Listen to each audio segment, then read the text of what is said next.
Это Псалом 56. Это то время, когда Давид, он бежал от Саула. И в трудный момент, знаете, молитва, когда ценится, когда тебе тяжело и трудно, но ты все равно молишься перед Богом, и ты славишь Его. И Давид, он пишет в 6 стихе: «Будь превознесен выше небес Божий, и над всей землей да будет слава Твоя. Готово сердце мое, Боже, готово сердце мое, буду петь и славить». Слава Богу, братья и сестры, когда нам тяжело и трудно, и мы приходим к Господу, и мы славим Его, я думаю, Господь, Он радуется, когда дети Его в трудную минуту Он обращаются к Нему и славят Его святое имя. Давайте, братья и сестры, я не знаю, кто как пришел сегодня, с какими проблемами. Может, ты болеешь сегодня, может, у тебя большие проблемы в жизни, но ты прославь Господа, и ты увидишь славу Его, ты увидишь, что Господь благословит тебя и твою жизнь благословит. Аминь, братья и сестры. Прославим Господа. Аминь. Слава Богу. О, Иисус, Ты простил меня, Ты омыл все грехи мои, и теперь знаю точно я, что прощен, я тобой прощен. Будь прославлен Божий Сын, будь прославлен Божий Сын, Ты простил меня, я тобой спасен.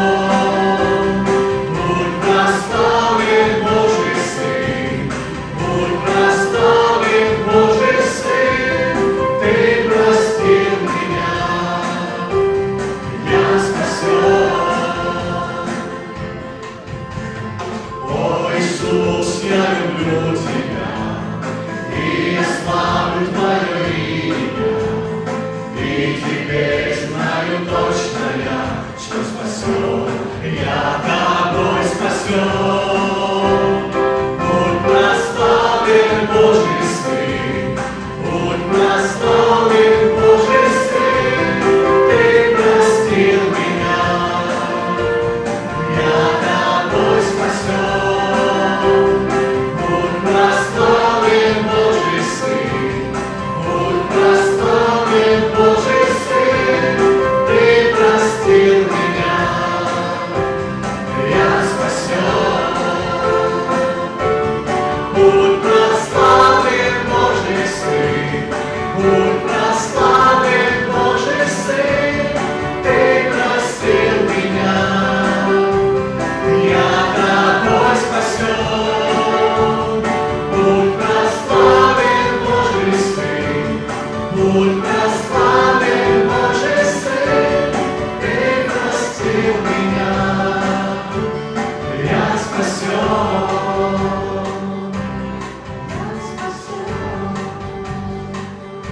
Господь, мы благодарим Тебя, Господь, и мы славим Твое великое святое имя, Господь.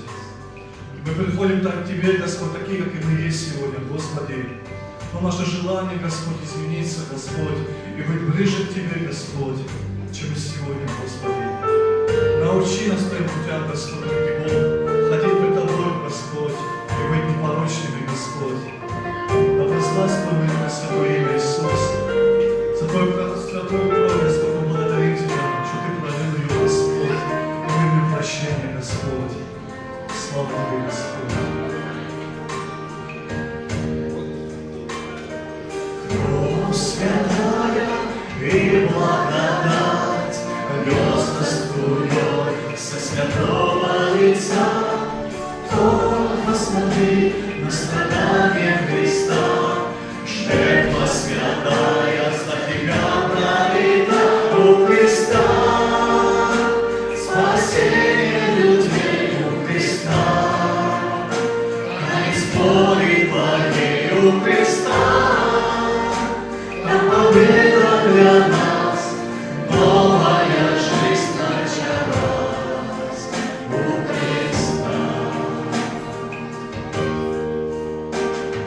Кровь святая и благодать льется струей со святого лица.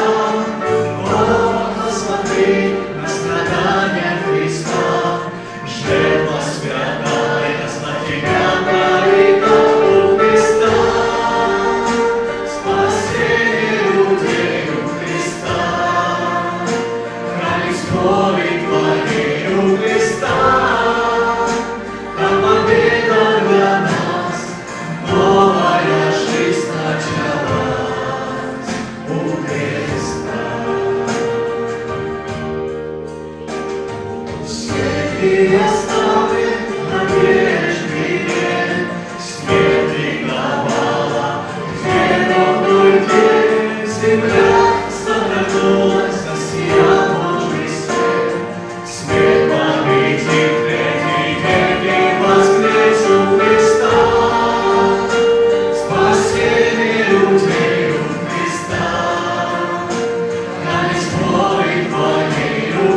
хочу исполнить волю Твою, прошу, окропи меня своей кровью. Я хочу увидеть славу Твою, наполни меня своей любовью. Я без Тебя не знаю пути, куда мне идти, как мне жить. Прошу, научи меня любить, как любишь Ты. Я без Тебя не знаю пути, куда мне идти и как мне жить. Прошу, научи меня любить, как любишь Ты. Все вместе давайте.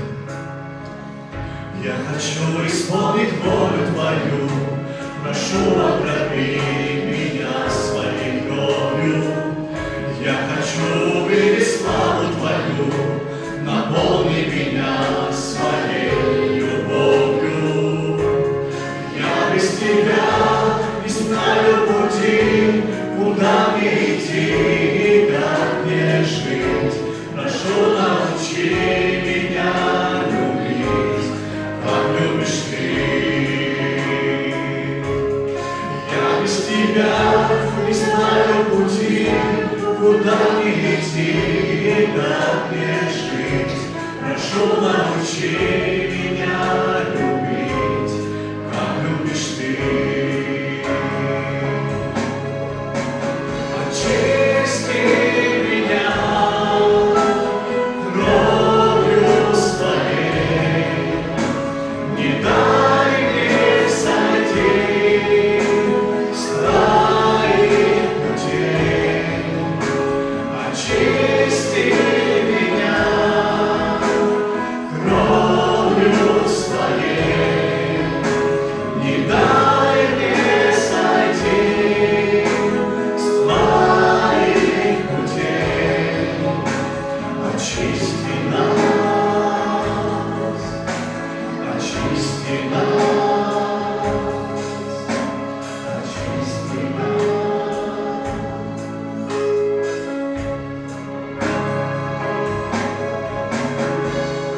Я хочу исполнить волю Твою, прошу, окропи меня своей кровью. Я хочу увидеть славу Твою, наполни меня своей любовью. Я без Тебя не знаю пути, куда мне идти и как мне жить. Прошу, научи меня любить, как любишь Ты.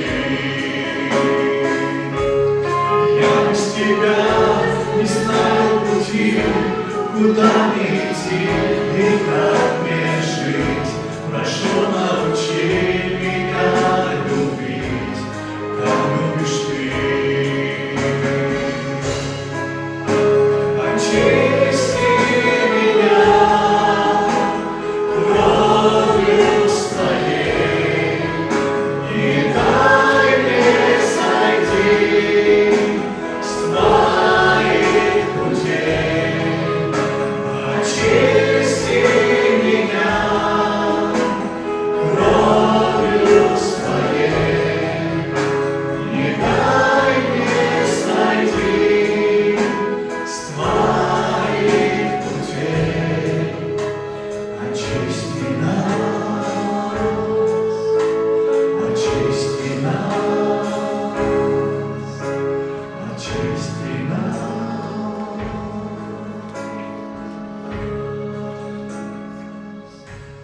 Слава Господу! Идева ღმერთს ებოდათ Пусть мир Божий царит в наших сердцах. და უფლის მშვიდობა მეფობდეს ჩვენს გულებში.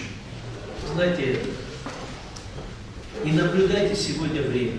იცით, დღეს ყურადღება მიაქციოთ დროს. Если кто-то что-то должен еще что-то сделать в этом дне, просто не наблюдайте. და ვინმე რაიმე თუ დღეს უნდა გააკეთოთ, უბრალოდ ყურადღება არ მიაქციოთ დროს. Я наблюдаю время, я смотрю на час. და მე უყურებ დროს და საათს. Вы знаете, Нам сегодня нужно расширить свои сердца. დღეს იცით ჩვენი გულები უნდა გავაფართოვოთ. Мы с вами в течение всей недели ходили в этом мире, были в этом мире. და ჩვენ მთელი კვირის განმავლობაში დავდიოდით ამ ქვეყნიერებაზე, ამ წუთის სოფელში მიყავთ. Вы знаете, мы что-то слышали, что-то принимало, что-то заходило в наше сердце. იცით, ჩვენ რაღაცები მოვისმინეთ, რაღაცების შესახებ გავიგონეთ, რაღაცები შემოვიდა ჩვენს გულში. И порой оно, вы знаете, ничего хорошего нам не приносило. და იცით, ამ ყველაფერმა ჩვენთვის კარგი არ მოუტანია ჩვენთვის. И ничего не принесет. და არაფერ კაცსაც არ მოგვიტანს. Но этот сегодняшний день, он важен для нас, это время, которое мы проведем здесь. მაგრამ ეს დრო დღევანდელი დღე ჩვენთვის არის მნიშვნელოვანი, რომელსაც ჩვენ აქ გავატარებთ. И очень важно, что мы сегодня положим в наше сердце. და ძალიან მნიშვნელოვანია ჩვენს გულებში დღეს რაც ჩავდებთ. Вы знаете, я точно убежден. მე იცით ძალიან მტკიცედ ვარ დარწმუნებული. Если мы сегодня положим в сердце то, что написано в Библии, ის რომ იმას რაც დღეს ჩაწერილია ბიბლიაში ჩავიდოთ ჩვენს გულებში, оно нам поможет завтра. ის დაგვეხმარება აუცილებლად ხვალ. Хотя этот день завтрашний не в нашей власти. თუმცა ხვალინდელი დღე ჩვენს ძალაუფლებაში არ არის. Но это-то нам точно поможет. მაგრამ ეს ჩვენ ძალიან ზუსტად დაგვეხმარება. Научи меня, Господи. მასწავლე მე უფალო. Ну, вы знаете, как это? Это хорошо, когда мы принимаем эту информацию.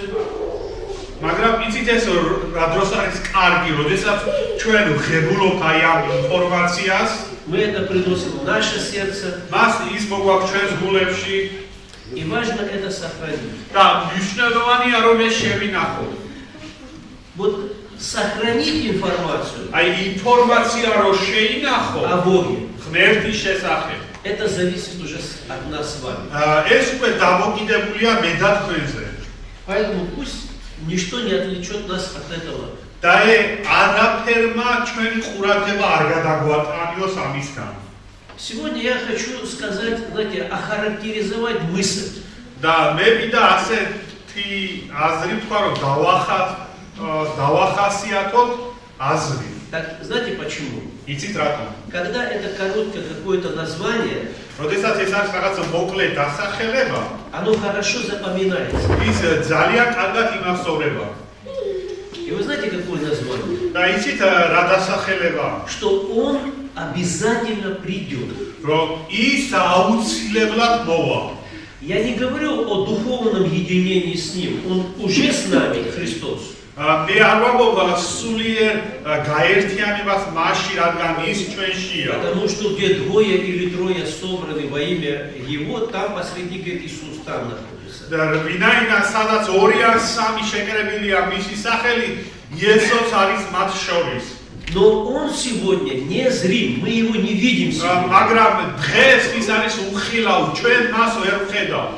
Но Он обязательно придет. მაგრამ ის აუცილებლად მოვა. Хотите, так скажите, Он обязательно грядет. შეგიძლიათ ასე თქვათ, რომ ის აუცილებლად მოვა. То есть, вот эту информацию, что Он обязательно придет, мы должны поместить в наше сердце.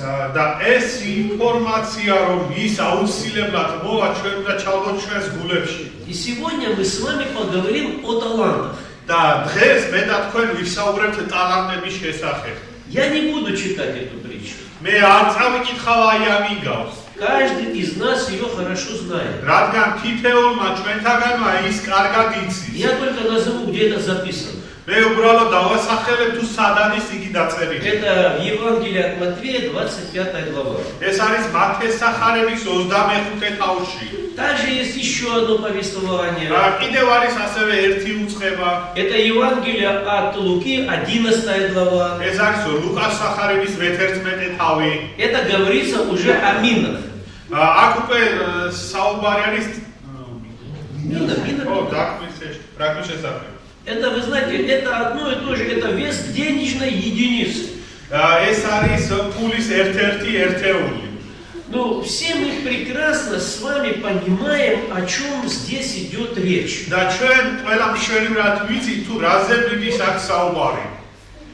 Это о том, что нам, я буду так поверхностно подходить к этим вопросам. მე ზედაპირულად ვიქნები ამ საკითხთან ახლოს. Но, знаете, вы просто, знаете, я вот просто прошу вас, чтобы мы почитали эти места дома. მე უბრალოდ ვთხოვთ, რომ აი ეს ადგილები ჩვენ წავიკითხოთ სახლებში. Внимательно почитали. ყურადღებით წავიკითხოთ. Вы знаете, я читал несколько раз уже это место.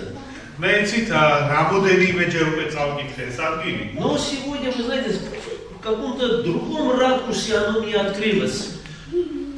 მაგრამ თითქოს რა მე სხვა შეხედულებით სხვა რაკურსით დავინახე ეს საკითხი. То есть теперь как бы под другим углом мы понимаем, будем понимать и смотреть на это. უბრალოდ ესე იგი ჩვენ სულ სხვა კუთხით შევხედავთ ამ საკითხს. То есть здесь говорится о людях. О людях говорится. აქ საუბარი მიდის ხალხის შესახებ И о господине. და ბატონის შესახებ. Мы сейчас возьмем притчу, это, который говорится о талантах. ჩვენ ახლა ავიღებთ იგავს, სადაც საუბარი მიდის ტალანტების შესახებ. То есть одному он дал 5 талантов, ესე იგი ერთ მიწა 5 ტალანტი, другому дал 2 таланта, მეორეს 2 ტალანტი, третьему дал 1 талант. მესამეს 1 ტალანტი. Ну, каждый знает, что 5 талантов принесли свое, 2 таланта принесли свое. ყველა ჩვენთან გაიცის რომ 5 ტალანტის მქონემაც თავისი მოიტანა მოგებისა, 2 ტალანტის მქონემაც თავისი მოიტანა И მოგებისა. он похвалил. და მან ის შეაქო. Вот чтобы понять смысл этих слов, და რომ გავიგოთ ამ სიტყვების არსი. нам с вами надо вернуться მე და თქვენ უნდა დაუბრუნდეთ на одну главу назад. ერთი თავით უკან. Я специально охарактеризовал вот название. მე იმიტომ დავახასიათე დასახელება. Эти слова говорил Иисус Христос при своей жизни, когда Он жил на земле, когда Его все видели. ეს სიტყვები იესო ქრისტემ თქვა თავისი ცხოვრების პერიოდში, როდესაც ის ცხოვრობდა ამ ქვეყნიერებაზე, ამ მიწაზე. Смотрите, как написано в слове. როგორ არის დაწერილი სიტყვაში აი ყურადღება მიაქცია. И узрят Его все. რომ იხილავენ მას ყველა. То есть Его увидят абсолютно все. ესე იგი მას აბსოლუტურად ყველა დაინახავს. И те, которые Его пронзили. და ისინიც ვის განგმირეს. То есть сейчас мы не видим присутствие Иисуса Христа здесь, на этом месте. ესე იგი ჩვენ აქ ვერ ვხედავთ იესო ქრისტეს თანდასწრებას აქ ამ მიწაზე. Но Он сказал, что увидят Его все. მაგრამ მან თქვა რომ აბსოლუტურად ყველა დაინახავს მას. Слово Божье нам об этом говорит. ღმერთის სიტყვა მის Что შესახებ все без исключения. რომ აბსოლუტურად ყველა გამონაკლისის გარეშე Он придет. ის მოვა. И все мы Его увидим. და ყველა ჩვენთაგანი მას დავინახავთ. И вот чтобы понять эту мысль, და რომ გაიაზრო ეს აზრი, надо вернуться нам чуть-чуть назад.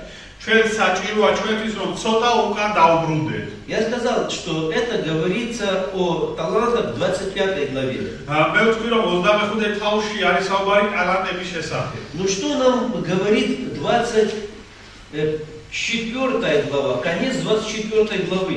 მაგრამ რაზე გვესაუბრება 24 თავის ბოლო უხლი. Смотрите, я прочитаю. მე წავიკითხავ და ვუკვირდი. 42 стих. 24 глава, 42 стих. ესე იგი 24 თავის 42 უხლი. Итак, бодрствуйте, потому что не знаете, в который час Господь ваш придет. ამიტომ ხიზლად იყავით, რადგან არ იცით რომელ დღეს მოვა თქვენი უფალი. То есть вы не знаете, говорит, но Он обязательно придет. ესე იგი ის ამბობს რომ თქვენ არ იცით, მაგრამ ის აუცილებლად მოვა. И вот сейчас эту мысль будем держать, что Он придет. და აი ახლა ამ აზრს დავიჭერთ, რომ ის აუცილებლად მოვა.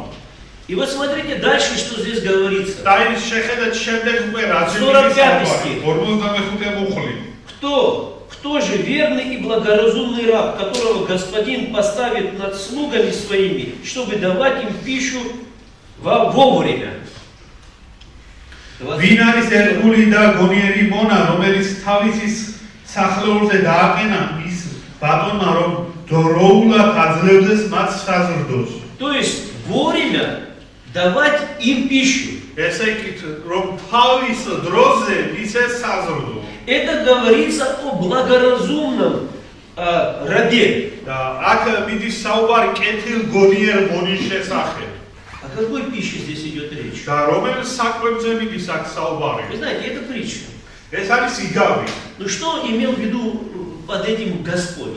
მაგრამ ამის ქვეშ რაზე გულისხმობდა უფალი? Вот мы поем псалом. ჩვენ გავлот საგალობელს. Оно назидает нас. ის ჩვენ გვაусწევს. А? და Один только слышит, остальных никого не назидает. Холодно, если Абсолютно. смотришь, если Никто не смотришь, назидается. Один Алиса. Георгий назидается и говорит Холодно, да, Георгий, а да. другие никто не назидается. სხვები Все კი არ молчат. გამიხსება, ყველა ჩუმადა. Вы знаете, так или скажите да или нет. არ თქვი არა. Вот, наконец, вот вытянул слово. Но чтобы дать эту пищу, чтобы дать эту пищу, მაგრამ რა, როდესაც როგორ მისცე საკვები. человек должен подготовиться. ადამიანი უნდა მოემზადოს. Человек должен приготовить свое сердце. ადამიანმა თავისი გული უნდა Вы знаете, მოამზადოს. нечистое сердце Бог не нальет ничего. იცით, უწმიდურ გულში ღმერთი ვერაფერს ვერ ჩაასხავს. Я хочу сказать, кто вот здесь группа прославления поет. აი აქ ვის გალობეთა გუნდი გალობს, მინდა Если ვთქვა. сердце не освящено, თუ გული არ არის გაწმენდილი, никакой пищи вы дать не сможете. ვერანაირ საკვებს თქვენ ვერ მისცემთ. Если вы не приготовитесь, вы ничего не дадите. თუ თქვენ არ მოემზადებით, ვერაფერს ვერ გასცემთ. Тогда лучше не петь. მაშინ საერთოდ არ Если твое იგავებოდი. сердце не готово, და თუ შენი გული არ არის გზა, не выходи проповедовать. არ გამოხვიდე Лучше საკადაგება. сказать, я не готов. უბრალოდ სწორი იქნება თქვა, რომ არ ვარ გზა. Ну, это слово должно через твое сердце пройти. რადგან ამ სიტყვამ შენი გულის მეშვეობით უნდა გაიაროს. Эти псалмы должны через твое сердце пройти. ეს ფსალმუნება შენი მეშვეობით უნდა გაიაროს. И тогда ты можешь дать эту пищу. და მხოლოდ მაშინ მე შეძლებ შენ ვიცე საკვები. Мы с вами говорим о талантах, не забывайте. არ დაგავიწყდეთ, მე და თქვენ საუბრობთ ტალანტების შესახებ. И о минах одно и то же. და ბინების შესახებ ერთი და Мы объединим эти два места в одно. და ჩვენ გავაერთიანებთ ამ ორ ადგილს ერთიანობაში. Значит, пока он не придет, благоразумный раб дает пищу. ესე იგი, სანამ ის არ მოვა კეთილ გონიერი მონა იძლევა საკვებს. Это касается нас с вами. ეს გვეხება მე და თქვენ. Касается верующих. ეხება მორწმუნეებს. Дальше. შემდეგ. Вы знаете, 25 глава. შემდეგ 25 თავი. Она начинается о притче о 10 девах. ეს იგავი იწყება 10 ქალწულის შესახებ. То есть мы знаем, что было 5 мудрых и 5 неразумных. ესე იგი, ჩვენ ვიცით იმის შესახებ, რომ იყო 5 გონიერი და 5 უგუნური. Господин находится при этих девах? ბატონი იმყოფება ამ ქალწულებს Вы შორის. знаете, нет. იცით არა. Они ожидают, когда он придет. ისინი ელოდებიან, როდის მოვა ის. И здесь снова слово «придет» стоит. და აქ სიტყვა კიდევ დგას, რომ ის აუცილებლად მოვა. Что случилось с этими девами? რა მოვიდა და ქალწულებს? 5 мудрых 5 გონიერი дождались დაელოდნენ и вошли, და შევიდნენ. у которых было масло. რომლებსაც ჰქონდათ ზეთი 5 немудрых და 5-მა უგუნურმა не вошли, ვერ შევიდნენ. потому что у них кончилось масло. მათ უბრალოდ შეუწყდა, დაუთავრდათ ზეთი. На эту притчу есть два понимания. ამ ორი გავს არის ორი გაგება. Я не буду сейчас об этом говорить. მე ამის შესახებ Я просто ამბობ. хочу сказать, что он придет, и те 5 его не дождались. მე უბრალოდ ვიტყვი, რომ ის მოვიდა და ის 5 არ დაელოდა მას. Теперь мы коснемся конкретно талантах. ეხლა კი ჩვენ უბრალოდ კონკრეტულად ტალანტების შესახებ Почему я говорю, прочитайте вы ее дома? რატომ ამბობ, რომ თქვენ წაიკითხეთ სახლებში? И вы знаете, обратите внимание на последнего, которому дано было 1 талант. აი მიაქციეთ ყურადღება იმ ერთი ტალანტის მქონე პიროვნებას. Вы знаете, он охарактеризовал своего господина. მან დაახასიათა თავისი ბატონი. Смотрите, я прочитаю это место. მე მოდით შეხედეთ მე წავიკითხავ ამ ადგილს. Подошел и получивший один талант и сказал: господин. 24 стих, 25 главе. Ниже. Получивший один талант сказал: господин. მოვიდა ისიც რომელიც ერთი ტალანტის მიიღო და უთხრა ბატონო. И вот сейчас обратите внимание характеристика. აი მიაქციეთ დახასიათებას ყურადღება. Я знал тебя, მე ვიცოდი, что ты человек жестокий. რომ კაცრი კაცი ხარ. Жнешь, где не сеял, იმ კი სადაც არ დაგითესავს и собираешь, где не рассыпал. და კრებს სადაც არ დაგიბნევია. Вот представьте себе характеристику. მოდით წარმოიდგინეთ თქვენთვის დახასიათება. Ты вот такой. რომ შენ აი ასეთი ხარ. Вот охарактеризовал своего господина. მან დაახასიათა თავისი ბატონი. Но если ты знаешь, что у тебя такой господин, მაგრამ თუ შენ იცოდი რომ შენ ასეთი ბატონი ყავდა, хотя вы знаете, я вам точно могу сказать, что это неправильная оценка. თუმცა მე პირდაპირ შემიძლია ვთქვა რომ ეს არასწორი შეფასებაა. Во-первых, господин პირველ რიგში ბატონმა дал ему способность, მან მიცა მას უნარი, раздал эти таланты. გასცა ეს ტალანტები. Вы знаете, не каждому он дал эти таланты. იცით ყველას არ მიუცემ, ყველასთვის მას არ მიუცემია ეს Почему ტალანტები. не каждому? რატომ ყველასთვის არ Вот მიუცემია? когда мы с вами посмотрим уже Евангелие от Луки, როდესაც მე და თქვენ შევხედავთ ლუკას სახარებას, вы знаете там, что описывается? იცით მიგ რა არის აღწერილი? Он призвал 10 рабов მან მოუხმო 10 მონას и каждому дал по одной мине. და თითოეულ მათგანს მიცა თავისი ფასი. То есть 10 рабов, ესე იგი 10 მონა, 10 мин. 10 მინა. И раздал каждому по одной мине. და თითოეულს მიცა თითო მინა.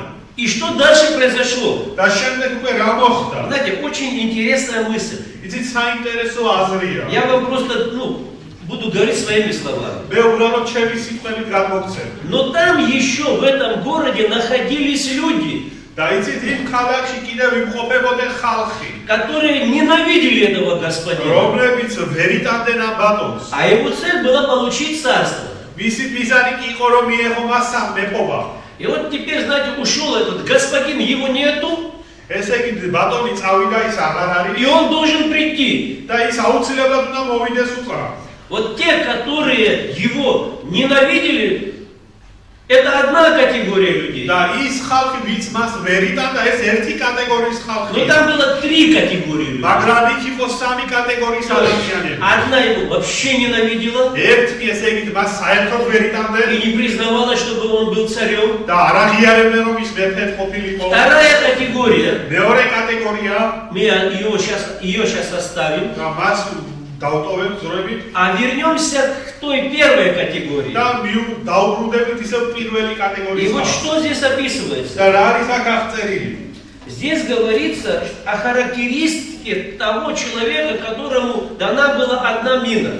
და აქ არის დახასიათება იმ ერთი მინის მქონე ადამიანს. Давайте начнем с 16 стиха и почитаем. მოდით მე-16-დან წავიკითხოთ. Пришел первый и сказал: господин, мина твоя принесла 10 мин.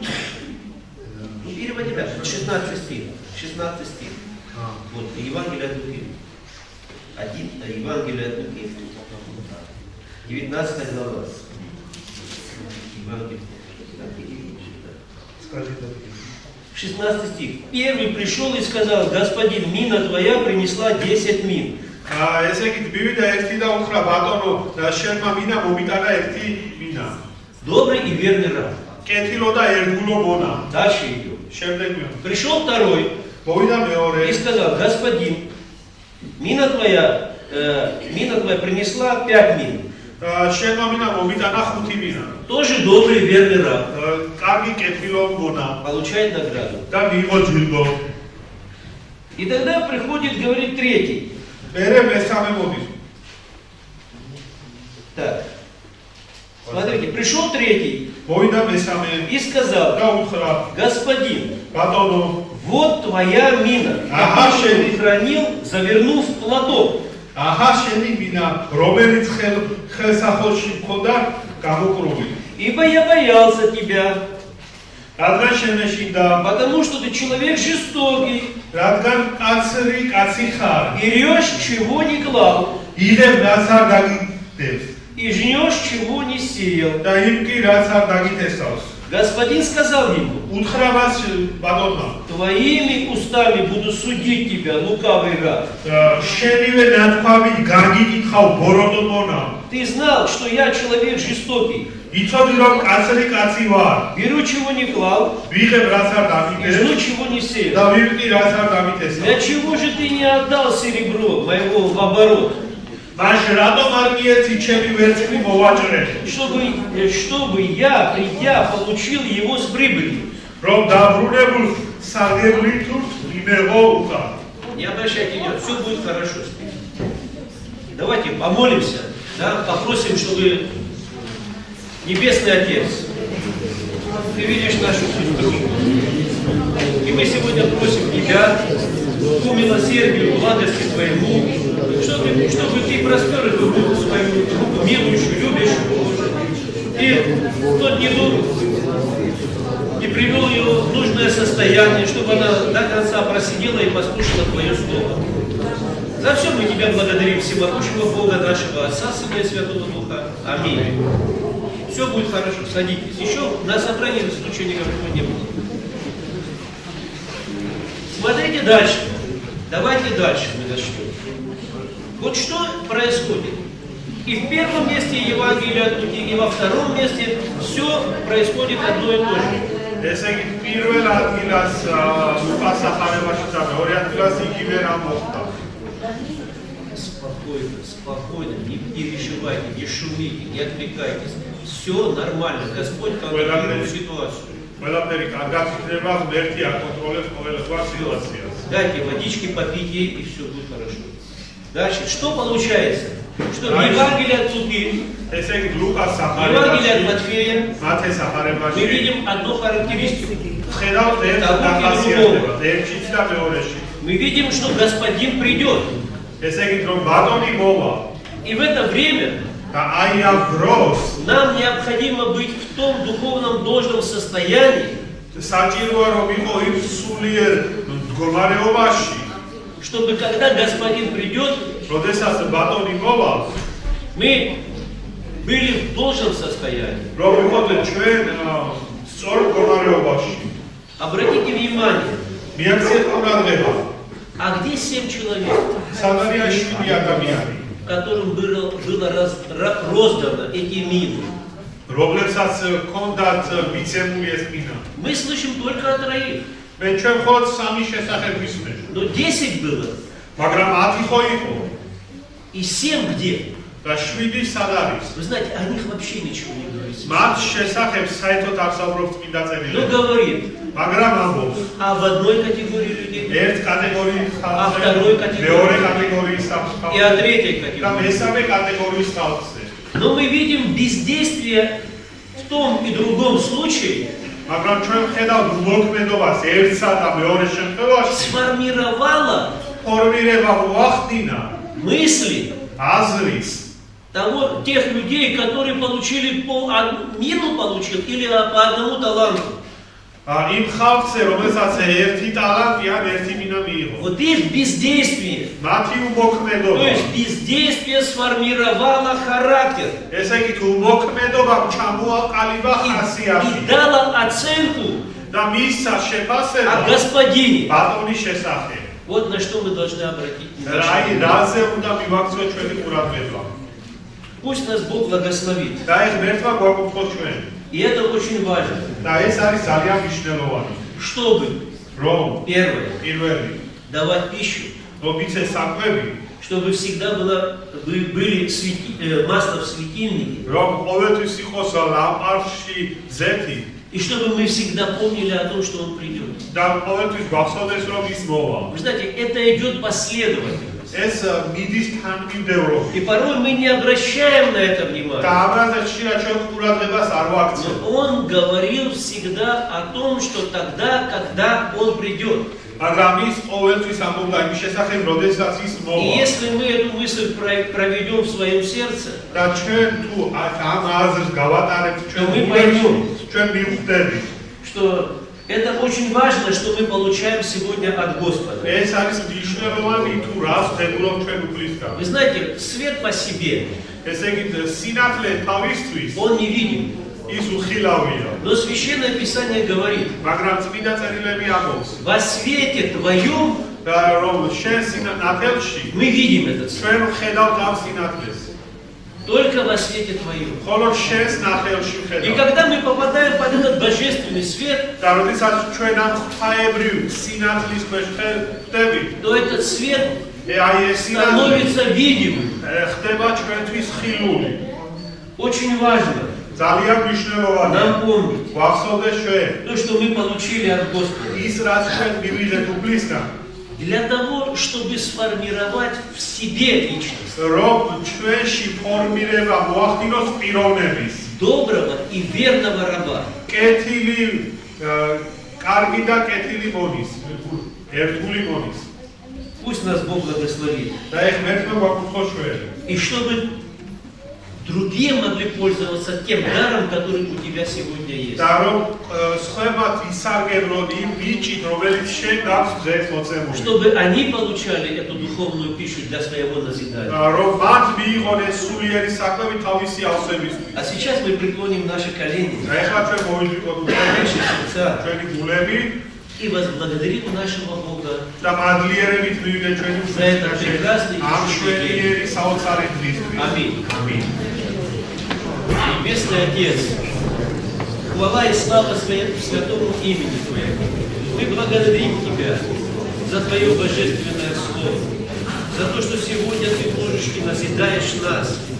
Благослови все это собрание, которое приносит нам духовное обогащение, которое дает нам эту возможность сегодня в наши расширенные сердца принять Твои божественные откровения, Твое божественное Слово, чтобы оно умудрило, чтобы оно нас подготовило, чтобы оно привело нас в то духовное состояние, чтобы мы делали правильную оценку нашей жизни, чтобы мы не опускали никогда руки, чтобы мы служили Тебе во всякое время, Боже. А Тебе за все хвала и слава, наш любящий Бог, Отец и Дух Святой. Аминь.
Hallelujah. მშვიდობა ეკლესიას, უპარლამენტო.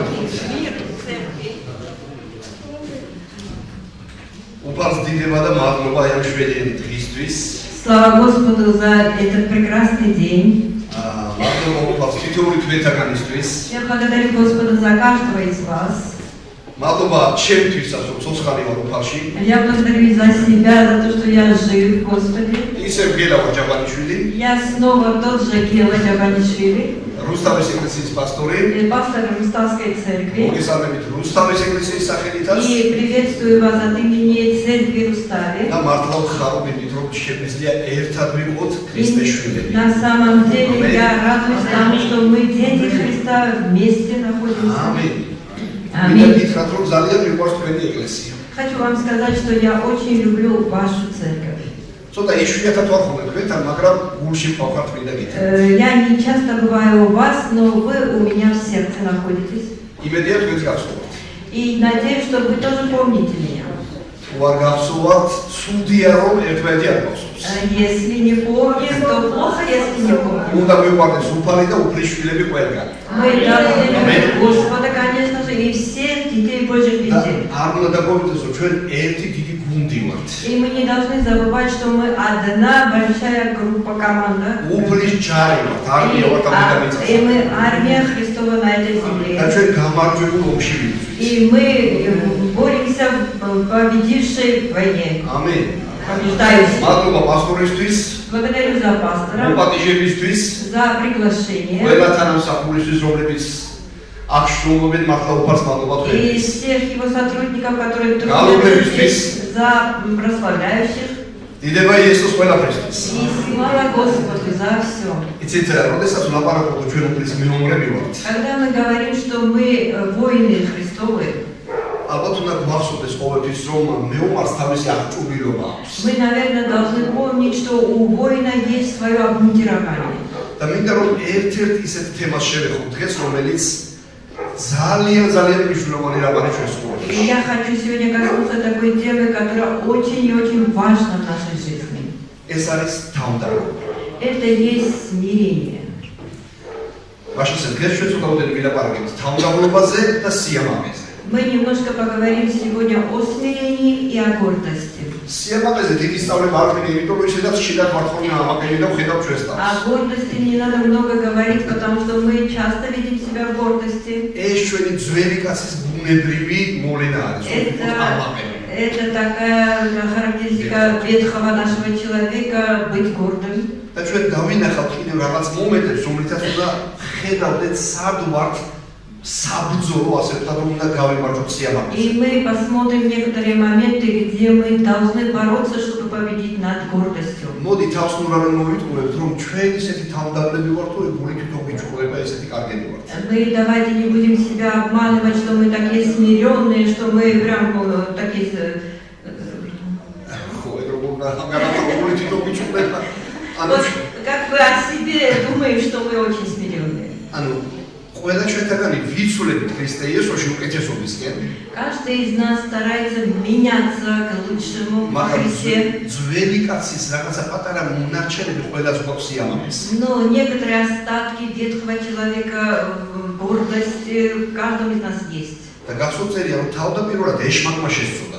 И помните, написано, сначала дьявол согрешил. და გვახსოვს რომ ესაიას მე-14 თავი, ეზეკიელის 22 თავი, Вы помним Исаия 14, Иезекииля 28 глава. იქ ლაპარაკი არის სატანა თავდაპირველად როგორ იქნა გადმოვდებული თავისი სიამაყის გამო. Там написано, как был низвержен сатана из-за своей гордости.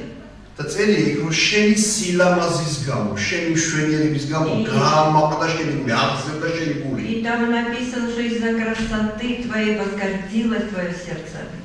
ნახეთ, ღმერთმა მთავარანგელოზი შექმნა დიდებულ ანგელოზად. И ангел был сотворен, он величественным ангелом. მაგრამ თავში მან გადააჭარბა თავის ფიქრებს და მისი გული გაამაყდა. Но он в своих мыслях, он возгордился, он превознес себя, и сердце его და возгордилось. ის ამის გამო გადმოვდებული იქნა უფლის დამბასრებიდან. Из-за этого он был скинут, выброшен оттуда. ისე ჩვენ ცხოვრებაში ჩვენც რაღაცა წარმატებებს ვაღწევთ.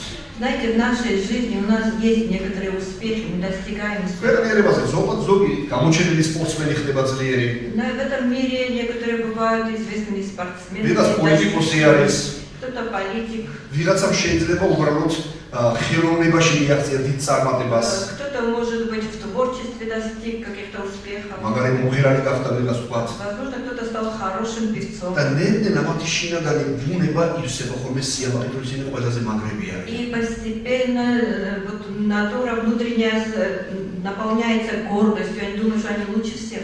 ჩვენ ვინც ეკლესიაში მოვედი და რაღაცეები შეიცვალა ჩვენ ცხოვრებაში, ჩვენშიც ხანდახან არის ხოლმე ეს, რომ ვერც ვაკონტროლებთ, როგორ გონია ჩვენი თავისუფლებზე მაგარი.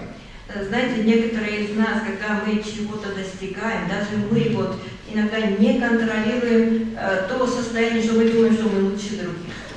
და გახსოვთ ასეთი ფრაზა არის იოანეს პირველ წერილში წერია, И если вы помните первое послание Иоанна, написана такая фраза: რომ ნუ შეიყვარეთ ქვეყნიერებას და ნუც იმას, რაც ქვეყნიერებაზეა. «Не любите мира и не того, что в мире». და ქვეყნიერებაზე სამი რაღაც ჩამოთვალა იოანემ. В мире есть три вещи, которые ეს არის перечислены. ხორციელი გულის თქმა, Это желание сердца,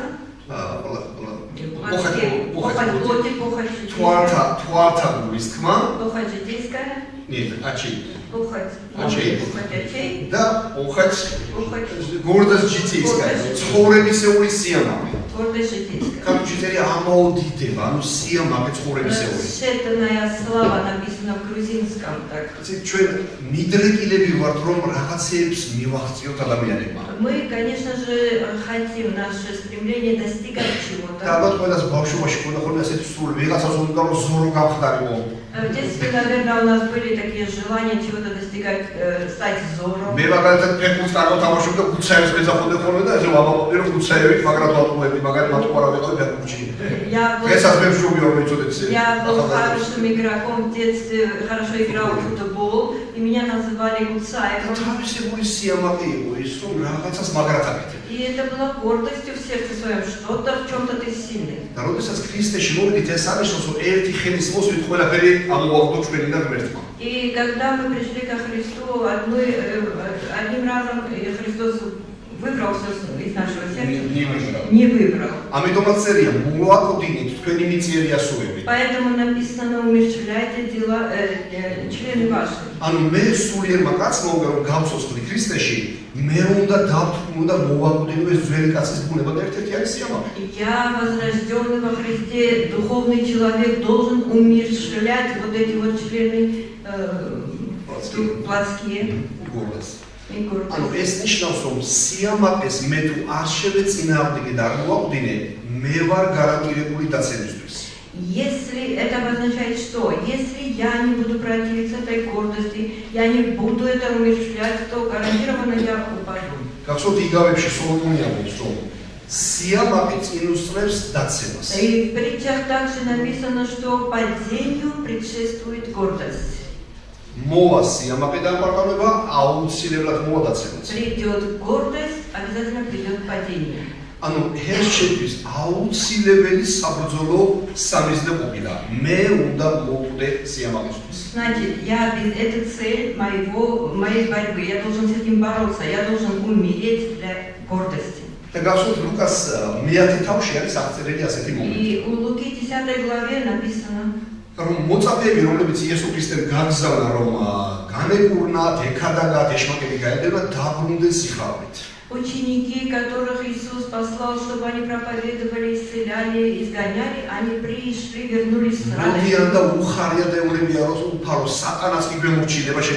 Они с радостью приходят и говорят Иисусу, даже сатана поведет.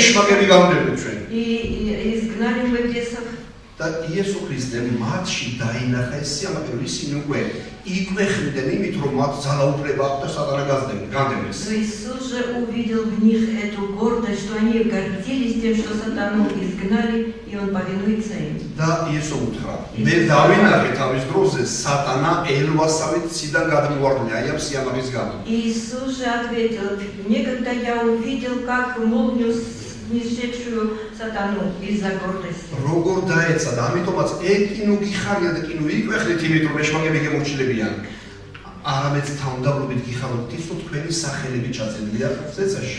Но я говорю вам, что не радуйтесь тому, что вам повинуются демоны, сатана повинуется, но радуйтесь тому, что имена ваши написаны в книге жизни. იმიტომ რომ ეს ძალაუფლება გვერდმა ჩვენ მოგცა, რომ ეშმაკები უნდა გავდენოთ. Конечно же, эту власть нам дал Бог, чтобы изгонять демонов. შენ პრაქტიკაში ყოფილა, როცა გამიდევია ეშმაკები. И в моей практике это было, когда я изгонял მაგრამ демонов. ეს არ არის ნომერ პირველი. Но это не номер один. მე აგერ გუშინაც უკვე მოდის მეც რომ ერთხელ მოხდა რომ ერთ მონანიებულ ადამიანზე უნდა მელოცა.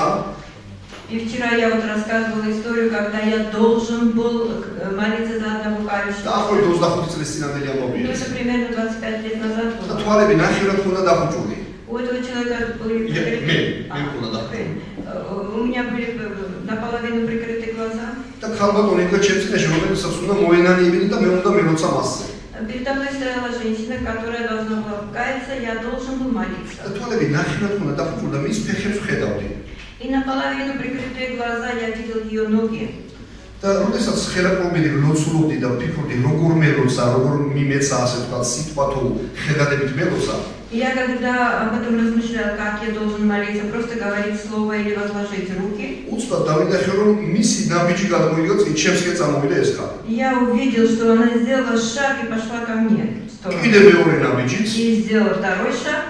და მე უკვე ჩემში ვიფიქრე რა ხდება, მე უნდა მივიდე რომ მე უნდა მივიდო და ეს ხალხი მოდი ჩემსკენ. Я так думаю, я должен подойти и молиться, а она подходит ко мне. ხელები ასე ყოფნა აწეული. И когда у меня были руки подняты, უცბად თვალები გავახილე და შევხედე ამ ხალხს. я открыл глаза и увидел эту და იცით რა женщину. დავინახე? И я увидел. აი ასე დგას ეს ხალი, Она вот такой. თვალები დაჭყეთი და პირდაპირ ეშმაკი მიყურებს თვალებში. И она ასე ახლოს, პირდაპირ მეცეს პირდაპირ открытыми სახეში. глазами, распахнутыми глазами, и через нее как бы дьявол смотрит на меня. და მომენტალურად ჩემი რეაქცია ასეთი იყო, მე ხელები ზედა საწეული მქონდა ლოცულობ. И у меня была такая реакция. ეს კიდე ესეთი დგას უკვე წინ. У меня были подняты руки, но у нее были вот так вот. მომენტალური ჩემი რეაქცია იყო, რომ ეს ხელები ეგრევე წავაოლე მაჯებში. И моментально я схватил ее за руку. თვალებში შეხედე იესო ქრისტეს სახელით მე თქვა და ეგრევე დაეცა და დაიწყო ფართხალი. И я сказала именем Иисуса Христа, и она упала и начала дергаться. И ფართხალად დორბლები გადმოვიდა ციტყვით შემპრობილი იყო ეს ხალი. Она была одержимой дьяволом. დებით ანუ ეს ჩვენი მოვალეობა არის და ჩვეულებრივი მოვლენა უნდა იყოს, რომ ჩვენ უნდა გავდევნოთ ეშმაკები ადამიანთაგან. Конечно же, это наша обязанность, наше призвание изгонять. მაგრამ გახსოვთ მოწოდება ასეთი არის. Но есть призвание. დაემორჩილეთ ღმერთს. Покоритесь Богу. მერე წინააღმდეგით ეშმაკს Противостаньте და дьяволу. ის გაიქცევა. И убежит он. მორჩილება სწორედ თავმდაბლობა არის. Покориться это и есть მეტახმებით смириться. რომ დაემორჩილო ვიღაცას უნდა დაინდაბლო თავი, იმიტომ რომ ჩვენ ხო ჩვენი ნება გვაჩნია და ხანდახან არ ვიგებ, იმიტომ რომ ჩვენი ყურად მოვიწევთ. Покориться кому-то значит нужно смириться. Это что значит? У нас есть своя воля, и мы должны смирить, принизить свою волю. და როდესაც ჩვენ თუნდაც მამაოჩვენოს ვლოცულობთ, იქ რა წერია გახსოვთ? მოვიდეს მეფობაში და იყოს ნება შენი, ჩემი კი არა, შენი ნება იყოს. Когда мы читаем, говорим молитву «Отче наш», там написано «Отче, да приидет царствие Твое, да будет воля Твоя, не моя, но Твоя». ნამდვილი თავმდაბლობა ეს არის სწორად ვისწავლო ღმერთის სიტყვა და დავემორჩილო, ანუ ბატონს დაუთმო თავისი ადგილი. истинное смирение, правильно изучить Слово и правильно смириться пред Господином. ანუ გავაცნობიერ რომ მე კი არა ვარ ჩემი თავის ბატონი, მე ზეცაში მყავს ნამდვილი ბატონი, რომელსაც უყვარ ვარ და რომელსაც მე მიხსნა აი ამ საფარის მანჯებიდან. Осознать, что не я являюсь господином сам себе, но у меня есть истинный господин, который есть у меня там ნანიები. на небе. ერთადერთი რეცეპტი И სიამაყის წინააღმდეგ ეს არის დავინდაბლო თავი. единственный рецепт против гордости – это смирить себя. უბრალოდ თუ ღმერთმა Он сказал, ვინც თავს დაინდაბლებს, მას ღმერთი არ ამაყობს. унизить себя, принизить себя до того, ვინც თავს как თვითონ აიმაღლებს, а кто сам ის себя თავს возвысит, სირდება. он будет смирен, унижен. მარტივი მათემატიკას ამით არის, ხო? Это как обычная, простая ანუ математика. ჩვენ ქრისტიანებს ჩვენი თავის ამაღლება კი აღჭირდება, ამაზე ბრძოლა კი აღჭირდება. პირიქით როგორ დავინდაბლოთ, ამ ეს ვჭირდება. Нам, христианам, не надо бороться, как себя поднять, возвысить. იმიტომ რომ უფალი ამოსულ თუ შენ დაგინახავ თავს ინდაბლე მე წამოგწევ შენ მე გაკუთრი იმიტომ რომ თავდაბლებს ანიჭებს უმადლს და ამაყებს ეცინააღმდეგება პირდაპირ წერია. Господь говорит, что если ты смиряешь себя, Господь возвысит тебя, потому что гордым Бог противится, а смиренным дает благодать. ანუ ნამდვილი წყარო ღვთიური კუთხეების ეს არის ვისწავლო თავის დამტაბლება ნამდვილი ბატონის წინაშე. Истинный источник благословений – это научиться смиряться пред Богом. და ეს აღნიშნავს ვიფასებო რომ ჩვენ ცხოვრებაში თუ კი ნელა ვიცნებ თავის დამტაბლებას რომ შეიძლება არ დადგეს ისეთი მომენტი რომ ისევ შემოგვეპაროს სიამაყე რაღაცების გამო. Если мы начинаем смиряться, то это не дает гарантию, что когда-то не ворвется в нашу жизнь вот это вот желание гордиться. ერთი მსახური იყო სტივენ ჯეფერსი. И был один служитель Стивен Джефферс, რომელსაც ღმერთმა მისცა ძალიან ძლიერი განკურნების მსახურებები. которому Бог дал дар исцеления и служения. და ართრიტი ალბათ ხსმენიათ რაც არის ხო ეს ძულების დაავადება რო არის რომ დაკურნჭულები რო არის ართრიტიანებს კურნავდა ღმერთი მისი მეშვეობით ძალიან ძლიერად ისე რომ ამბობენ რომ მის მსახურებაზე ძულების ჭახაჭუხის ხმა ეცოდა რომ ძულები სწორდებოდა და პირდაპირ მათ თვალწინ იკურნებოდა ხალხი. Вы, наверное, знаете, что такое артрит, это искривленные кости. У него был такой дар исцелять больных артритом, и на его служение слышны были, как кости хрустят и выпрямляются.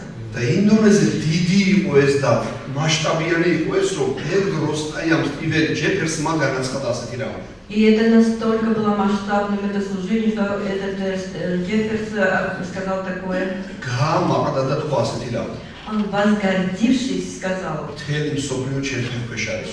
весь мир под ногами моими. ნებისმიერი ავადმყოფობა იკურნება ჩემი ლოცვებით. Он говорил, что моими молитвами исцеляется всякая болезнь. ეს მე-20 საუკუნეში ხდებოდა. Это происходило в 20 веке. ცოტა ხანში იცით რა მოხდა ამ ადამიანის თავს. И через некоторое время, знаете, что произошло с აი этим ამ სიამაყის человеком? გამო Из-за этой гордости თვითონ დაემართა ართრიტი он ამას. сам заболел და артритом. ისე დაიხრუნჩხა. И он так был скручен, что он не мог подняться. ერთ-ერთი მსახური იყო ლესტერ სამრალი, რომელიც მივიდა და ესეთი დაჩუქილი დაიჭრა და ისე ელაპარაკებოდა, რომ მოინანიებინა თავისი სიამაყე. Один из служителей подошел, прям склонившись, подошел к нему близко, чтобы сказать ему, чтобы ему надо покаяться в своей в этой гордости.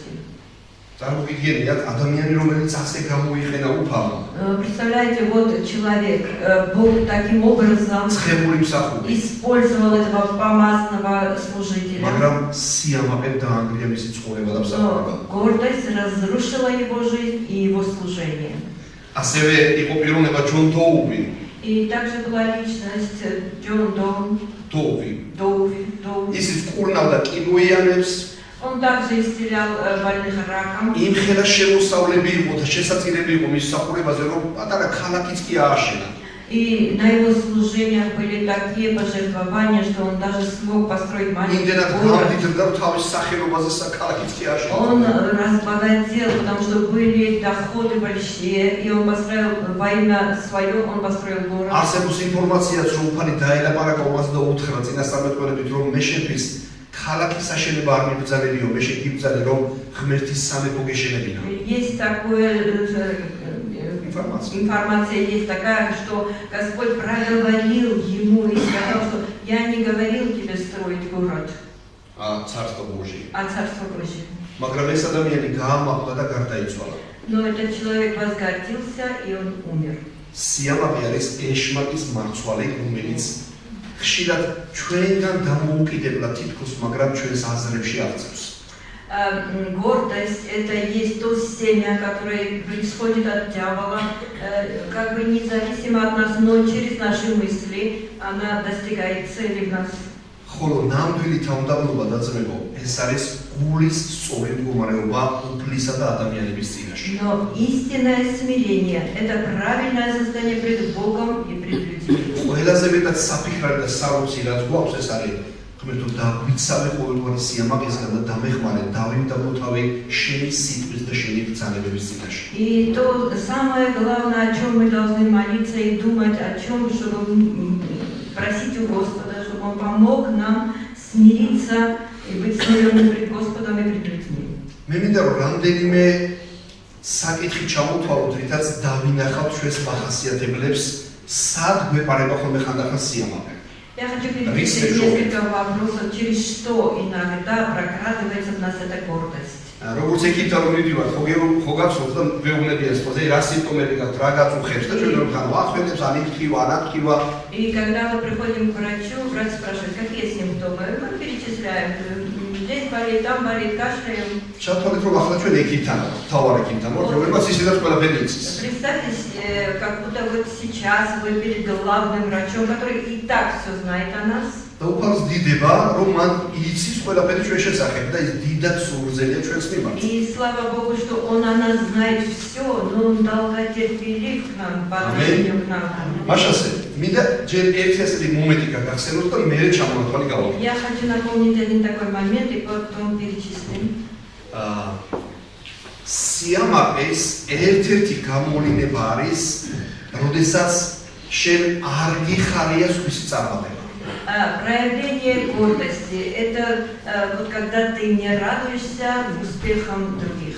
ეს არის როგორც შური კიდე მეუბნებით ვთქვათ, ანუ შურს. Иначе говоря, это как бы зависть. ზაფის ხო, როდესაც ახი როგორი წარმატება აქვს. И когда ты смотришь на успех другого и говоришь, смотри, какой у него есть успех. როდესაც სხვის ამაღლებას ვეღარ უყურებ, რომ амаз ნახე როგორ ჩააბარეს რაღაცის ხელმძღვანელი გახდა. И когда ты уже не можешь наблюдать, как у этого другого есть успех, ему доверили что-то, там возвысили. და მოდი გავიხსენოთ ელია წინასწარმეტყვი და ელისე წინასწარმეტყვი. Давайте мы вспомним Илию пророка и Елисея пророка. გახსოვთ ელისე იყო ელიას მსახური. Елисей был служителем у Илии. და ნახეთ, ელისე დაასდებს ელიას ყველგან, სადაც კი მიდის. Елисей ходит Эмсахурება. везде и всюду за Илией и служит ему. და ბოლოს ეუბნება ელია, რა გინდა? И в конце Илия говорит Елисею, что хочешь? და ორმაგი ცხებულება, ормаგი ძალანი და ორმаგი სული რაც შეძებს მინდა რომ შემზეც იყოს. Я хочу, чтобы дух, который в тебе вдвойне был на мне. ხო გამისურვილია. Как будто бы это хорошее ეს желание. ძალიან კარგია, როდესაც გინდა რომ ღმერთის მსახურებაში მეტად ძლიერი იყო. Это хорошее желание, когда ты хочешь быть в служении сильным. და გახსოვთ ელია ეუბნება ერთ მომენტში. И Илия говорит, თუ ჩემს ზეცად ამაღლებას მოკრავ თვალს, ანუ დამინახავ რომ გრავმაღლდები, მაშინ გექნება ეს. если ты увидишь, как я буду вознесен, тогда будет на тебе это. და გახსოვთ რომ ცეცხლოვანმა ეთრომა აიტაცა მართლა და დაინახა ელისე. И вы знаете, что огненные колесницы вознесли Илью, и он сумел увидеть это. და მართლა გამოვიდა ეს ხებულება გახსოვთ. На самом деле это помазание сошло на და него. ელიას იცით რომ წერია რომ 16 სასწაული მოახდინა. И Елисей сделал 16. Илья совершил 16 და чудес. ელისეზე წერია 31 სასწაული. Но про Елисея написано 31. ერთი საკითხი იყოს რომ ორმაგი ყოფილიყო. პირდაპირ გაგებით რომ. Если прямо в сочетании одного не хватило, чтобы было в მაგრამ войне, ელისე უკვე მკვდარი იყო. но Елисей был уже умерший, და ვიღაცა კაცს ასაფლავებდნენ და მის საფლავთან ჩავაგდეს თურმე ეს кацი დაასაფლავეს და მის ძვლებს რო შეეყო ელისეს ძვლებს რო კაცი გაწოცხლა. მკვდარმა გააკეთა 32 სასწაული. Умершего человека похоронили около Елисея, и, коснувшись его костей, оживил этого человека. И это было 32-м годом. ანუ რა თქმა უნდა, პირდაპირ სასწაულებზე არ გვაქვს ახლა ლაპარაკი ჩვენ.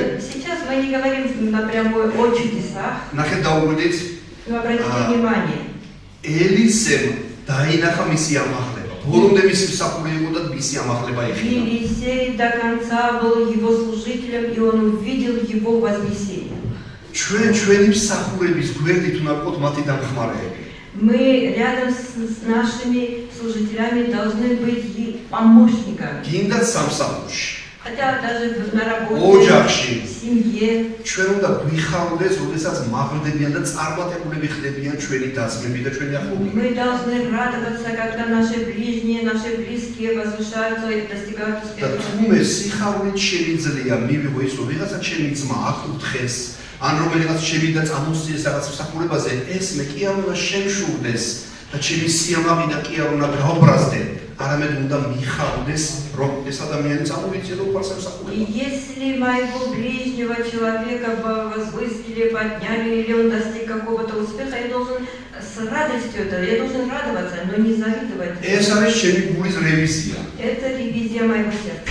როგორც კი ვიღაცის ამაღლებას და წარმატებას გაიგებ, გაგიხარ და მასთან ერთად თუ განაწყენებ. Ревизия моего сердца, когда я услышал успех или возвысили моего ближнего, обрадовался ты этому, или ты как-то... მე მაგალითად შევამჩნიე ერთხელ ერთ ძმას Я, например, заметил одного და брата. მინდა გითხრათ, რომ როცა უფრო შეზე პატარა უფრო მეტად მაღლდება, შეზე გვიან მოვიდა რწმენაში, შეზე გვიან, შეზე პატარა არის ასაკითაც და რაღაცა საქმეზე დააყენეს, აქ გაცილებით მეტი კონტროლი გვჭირდება, რომ არ შევშურდეს და არ გაბრაზდე. მე რატო არ დამაყენეს? Знаете, особенно бывает так, когда брата твоего меньше возрастом, позже пришедшего, больше тебя поднимают, и у него больше успех, здесь особенно надо контролировать себя, чтобы как бы не завидовать. მე ერთხელ შევამჩნიე, რომ ერთ ძმას, რომელიც თვითონ არ იყო ხელდადებული პასტორი, მისი დამხმარეები წამოიწინეს და მისი დამხმარეები აკურთხეს ეკლესიის პასტორებად სხვადასხვა ადგილზე. ერთ-ერთი ეკლესიის მსახური, რომელიც ხელდადებული პასტორი არ იყო, მაგრამ ხელმძღვანელი იყო. Одного пастора, который не был, он как бы не был рукоположенным пастором, он მისი დამხმარების მსახურები, რომელიც მასზე გვიან მოვიდა, რა თქმა უნდა, წმენაში თავის ძუზე გაიზარდა და მე ეკლესიის პასტორებად დააყენეს ისინი. Его помощников поставили на служение пасторства. და როდესაც მის სახეს შევხედე, აშკარად მივხვდი, რომ ძალიან გამწარდა. И я посмотрел на него, и он был как бы რომ თვითონ არის ხელდადებული პასტორი და მის ხელში გაზრდილები, რომლებიც გაიზარდნენ, ისინი აკურთხეს პასტორებად. Эти братья, которые при нем возрастали, их поставили на служение пасторства. სიტყვით ჩვენ ასეთ გამოთქვა მოწყონდა, რომ მეგობარი ჭირში იცდება, მაგრამ მინდა გითხრათ, მარტო ჭირში არ იცდება. ხილში შეიძლება დაინახო, ნამდვილად გაუხარდა თუ არა. Есть такое выражение, что друг познается в беде, но не только в беде, но и в радости. Ты видишь, если он радуется этому или нет. პირდაპირ წერია, მოხარულებთან იხარეთ, Написано, с радостью радуйтесь, с плачущими плачьте. იმეთი ანეკდოტის არის, რომ ისედაც ჩემი პრობლემები მქონდა და კიდე მეზობელმა მანქანა არ იყიდა, გული გამისცა შორის გამოკრა. Есть такой анекдот или сказание такое, что и так и было у меня много проблем, и что сосед купил машину, вот да, и мне сердце так разрывается. შენი ცხოვრება და ვიღაცა ვერ დაგწოც კი ის იცხოვრე შენი და გიხარულეს უფრისდაში ცხოვრება. Причем тут кто-то другой. Радуйся, живи своей жизнью, радуйся тому, что у тебя есть в своей жизни. და თუ ჩვენს ვისწავლეთ სხვების ამაღლებისას, გულის სიხარულს და მადლიერებას უფრისინაში, უფალი ჩვენთვისაც გაამზადებს მრავალ მოთხევას. Если мы научимся радоваться успехам других, радоваться тому, что кого-то возвысили, тогда Господь сделает это для нас также в нашей жизни. და ერთი ასეთი მაგალითი, რომელიც რუსთავში მოხდა, სანამ მე ჩავიდოდი 2003 წელს ჩავედი და რუსთავში მსახურად, მანამდე მოხდა ეს ამბავი. Я приехал в Руставе в 2003 году, но это случилось до того, было. მანამდე ვინც იყო ეკლესიის უწესი იქ, Кто был там пастором церкви? მაგდროს მოხდა, რომ ითხოვეს და თბილისიდან ვიღაცა სტუმარი ჩაუყარეს, მე მგონი ამერიკელები ჩამოვიდნენ, სტუმრად იქ ჩავიდნენ რუსთავში. В Тбилиси приехал гость из Америки и пригласили туда Рустави.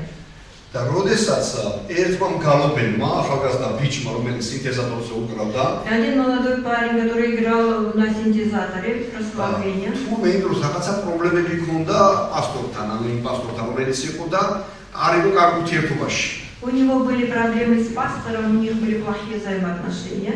და რო გაიგო ამერიკელები მოდიან, И когда он услышал, что приезжают американцы, უმად დაალო ხელი სინთეზატორს, он схватил этот синтезатор. ეკლესიიდან წავიდა, ეხლა მაგალია, ეხლა კიდე დაუკრავ, რომ ლევანის სახელი გამდიდეს, ეხლა იმ ამერიკელების ბავშვი და სინთეზატორი ერთად წავიდა სამში. Он схватил этот синтезатор, унес, ушел из церкви и говорит, я не хочу сейчас, чтобы его имя славилось, вот я буду хорошо играть, а его имя будет славиться. წარმოგიდგენთ რა საშინელება. Представляете, как это страшно. ის დღემდე არ არის ეკლესიაში. И он по сей день его нет в церкви. სინთეზატორი არ ვიცი მოიტანა თუ არა, მაგრამ Я не знаю, он принес, вернул этот синтезатор или და нет. ვიღაცა შეხვდა და ეკითხება, ой, каха როგორ ახალ, მე каха არა ვარ. И когда его встретили потом и говорили, Каха, как ты поживаешь? И он сказал, я не Каха. ანუ წარმოიდგინე, ვითომ ის არ იყო საერთოდ რომ დანაპარაკებას კი არ უნდა არავინ მოწმობესთან. А он как бы даже не признался, что он Каха, и он даже говорить не хочет с верующим. ასეთი დონის სიამაყე და სიჯიუტეც არსებობს. Вот есть такого уровня гордость. იცით, მინდა რომ ახლა ეს რამდენიმე რეცეპტი გავიაზროთ, როცა შეგვიძლია დავინახოთ, რომ სადღაცა სიამაყე არის მოსადრეკი. Я хочу просмотреть один рецепт, чтобы мы должны несколько рецептов посмотреть, чтобы мы посмотрели, есть ли в нас эта гордость, с которой мы должны бороться. ესეთ ჩამონათვალი უნდა გავაკეთოთ მოკლედ. Такой перечень будет. პირველ, სიამაყეა, როცა არ ვსწავლობ უფლის სიტყვას. Гордостью является, когда я не учу, не изучаю Слово Божье. იმიტომ რომ მგონია რომ შეიძლება შემიძლია ცხოვრება. Потому что я думаю, я и так могу жить, მგონია რომ ვიცი ცხოვრება. я и так умею жить. მაგრამ პავლე იძახის მე ვისწავლე ცხოვრება. Но Павел же говорит, что я научился жить. ვისწავლე გაჭირვებაშიც და ლხენაშიც. Научился и в скудости, и в ჩვენი изобилии. ნამდვილი მასწავლებელი არის იესო. Наш истинный учитель Иисус. და მან თქვა, ისწავლეთ ჩემგან. Он сказал, научитесь от меня. მე მშვიდი და თავმდაბალი ვარ და Я ყოველ სული სიმშვიდეს. И найдете покой душам вашим. როცა არ ვსწავლობ სიტყვას, ეს სიამაყეა. Но когда я не изучаю Слово, это гордость. მაგრამ როცა ყოველდღე ვიაზრებ, რომ მე ღმერთო შენ ჭიდები და შენი სიტყვა და შენი დარიგება, ეს თავმდაბლობაა. Но когда я осознаю, что я нуждаюсь в тебе каждый день, научение от тебя, это есть смирение. სიამაყეა, როცა არ ვლოცულობ. Гордостью является еще то, когда я не молюсь.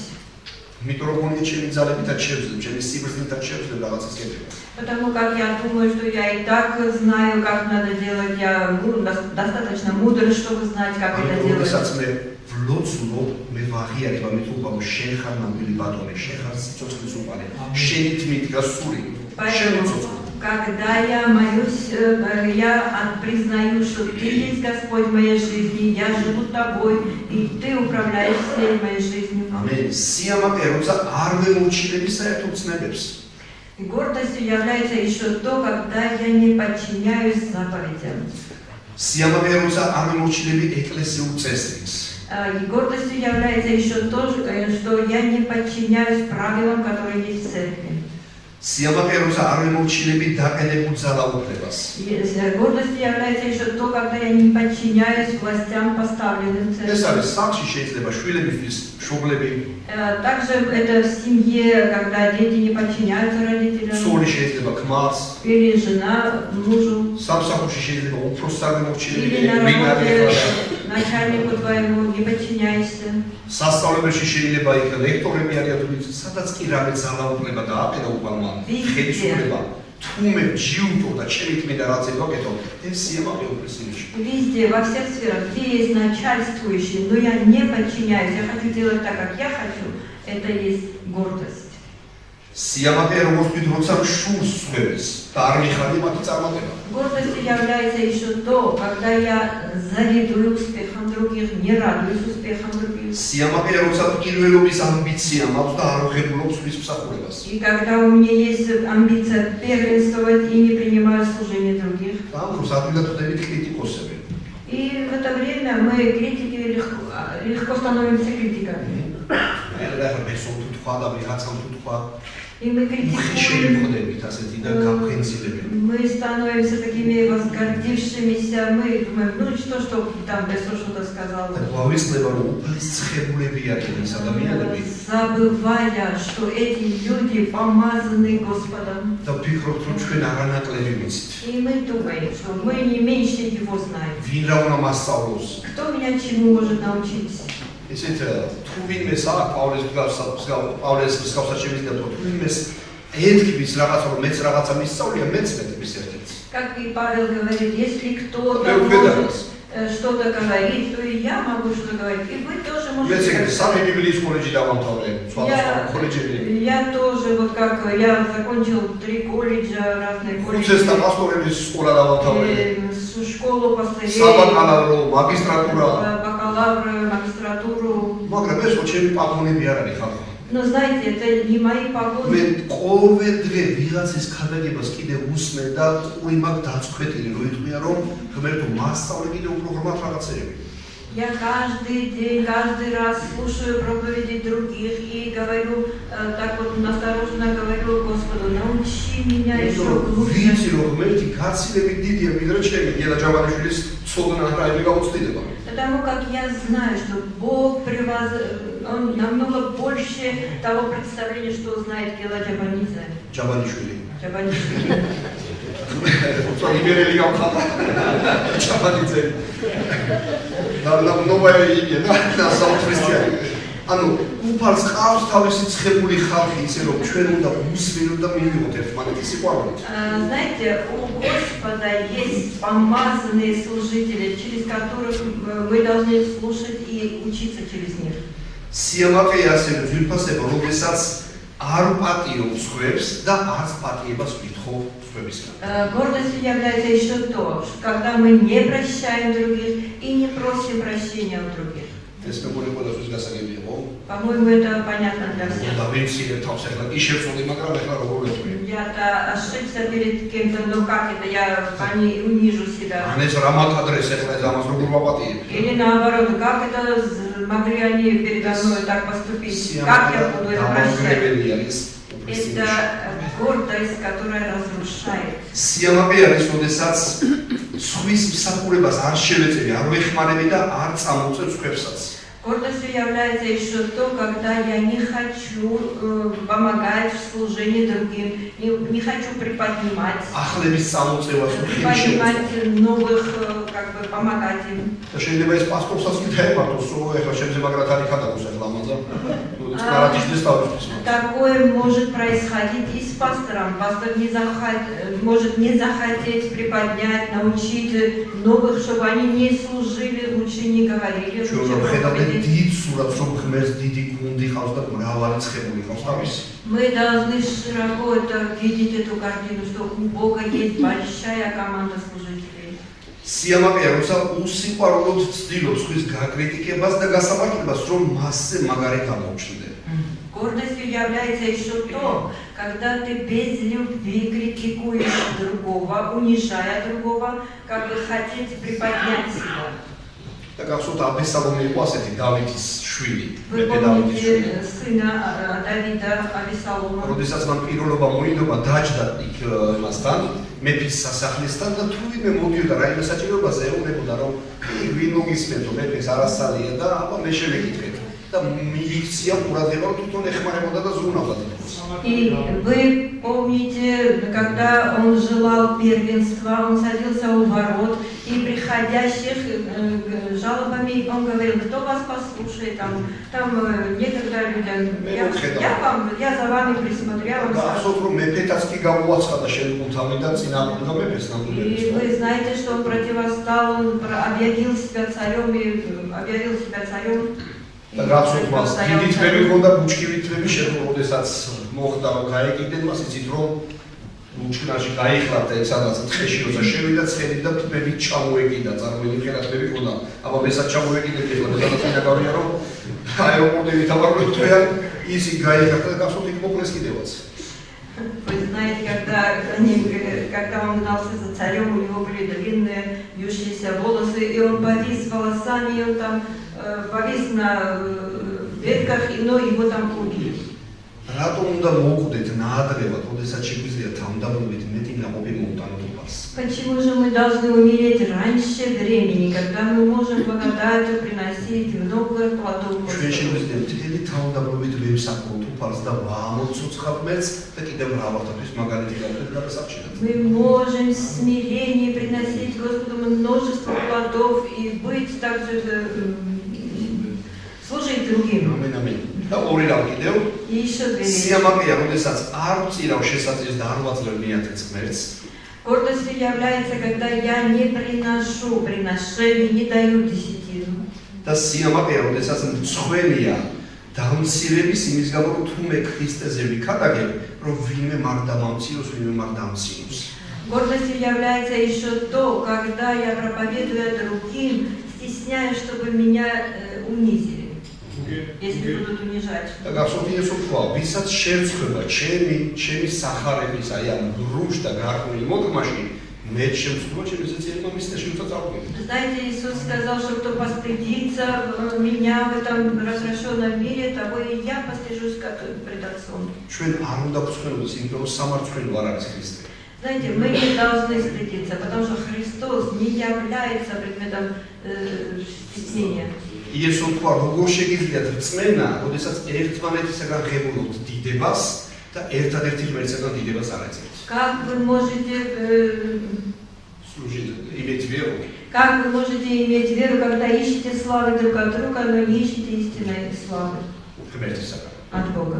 ანუ მე არ მჭირდება აქ ვინმე ძმებისგან ვეძებო ნეტა მე ეხლა შემაქონ, ნეტა როგორ ეხლა ტაში გამიკრა, ნეტა როგორ თქვა რომ ეგ და რაღაცა მარი. არ მჭირდება ჩვენ ამის ზებნა. ჩვენ ღმერთი განვადიდებს თუ ჩვენ მოვემსახურებით ძალიან უბრალოებით, მთელი თავდაპირველად. Мы не нуждаемся в том, чтобы нас хвалили. Мы не нуждаемся в том, чтобы нас превозносили, потому что Бог, увидя наше смирение, Он возвысит нас. ჩვენ არ ვეძებთ საკუთარ თავის დიდებას. Мы не ищем славы для ეს себя. არის ნამდვილი ქრისტიანული И ბუნება. это должно быть, вот так должно быть Талдамовит. истинная природа христиан. თავდამობით, სიყვარულით Смирением, в любви და უფლის სახელის გამო. и ради имени Господа. როგორც წერია, თუ ვინმე იკვეხნის, დაიკვეხნოს იმით, რომ მე მიცნობს ამოცუფალი. ეს არის ერთადერთი საყვეხი. Написано так, что если кто-то хвалится, хвалитесь именем Господа. ეს არის Только ერთადერთი. этим, только единственно этим можно იმიტომ რომ хвалиться. უფლის პაულოს რა გაქვს, რაც არ მიგიღია. Потому как Слово Божье говорит, что ты имеешь, чего не получал. ყველაფერი მივიღე, თუ რამე ნიჭი, ტალანტი და უნარი გაქვს, ყველაფერი ღმერთმა მოუწოდა. Все, что ты имеешь, дары, таланты, это все дал тебе და Господь. მთელი დიდება და პატივიც ისევ მას უნდა დაუბრუნოს. რომ შეგვაქონ, მაინც მას უნდა დაუბრუნოთ, იმიტომ რომ მის გარკვეულ სკურამებს გვაქვს. Вся слава, всю честь мы должны Аминь. вернуть Господу. Даже если нас похвалят, мы должны вернуть это Господу. პავლეც ასე ამბობდა, ღმერთის მადლით ვართ რაცა ვართ. И Павел также говорит, и благодатью Господа мы მის не გარშე არ უნდა можем არაფერი ვართ. и без Него мы ничто. მისი მადლით ყველაფერი შეგვიძლია. Благодатью Его мы можем მის გარშე ничто. ჩვენ არაფერი არ შეგვიძლია, რასაც ნორმალური ცხოვრება გვია. И без Него мы не можем ничего, вот то, что называется ამიტომ нормально. დიდება და პატივი მას, რომელმაც აი ამ ხელა ზარა და სიბრძნე მოუწა. Вся слава, хвала и честь Ему, და თავის который дает დამდაბლება нам всё. ერთმანეთს კი არ ვეჯიბროთ, ერთმანეთის კი არ ვშუდეს, არამედ გვიყვარდეს და ერთ გუნდად ვაკეთოთ ქრისტეს საქმე. Мы должны Аминь. смиряться, чтобы не соревноваться друг с другом, не превозноситься друг над другом, но чтобы служить друг другу. ღმერთი თავდამრებს მადლს ანიჭებს, Благодать ამაყებს дает ეწინააღმდეგება. и но гордым противится. მოდი ვიყოთ ღმერთის წინაშე უბრალოდი და თავდავლები და ვაქოთ ჩვენი ღმერთი ღირსეული ქერება. Будем ამენ. мы მოდი распять წამოვიდეთ Бога ისე. смиренный и прославлять нашего Господа. Станем пред Господом. ჰალელუია. დიდება